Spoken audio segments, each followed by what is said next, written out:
I also think confidence and competence, um, visible competence as well. Like being famous, you kind of have more options, obviously. But obviously that.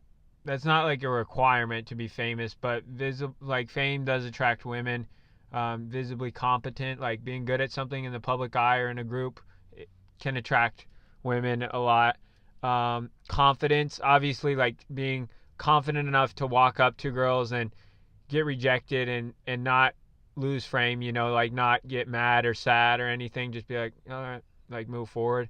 And obviously, um, like girls like guys who are confident and financially able to be secure, and also like it doesn't hurt to be in shape, um, and learn some game, like how to connect with them, um, on an emotional level, like emotionally, um,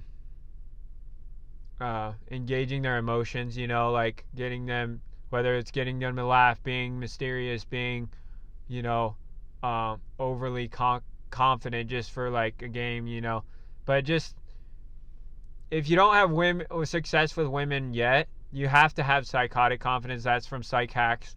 Um, you have to have like a type of psychotic confidence because you don't have the actual experience with women, but like you have to just go for it. And even though you're nervous, like keep going and keep connecting. And obviously, like I believe in God, Jesus, and follower of Jesus, so I don't believe you should like sleep around before you get married, but I believe just wait till marriage to sleep with them, and that's gonna save you a lot of heartache as well. That's another key is like follow the Bible, like don't just sleep around, don't just like it says a woman can bring down kings, So my phone's in the way, but yeah, a woman can bring down kings, so be careful with women.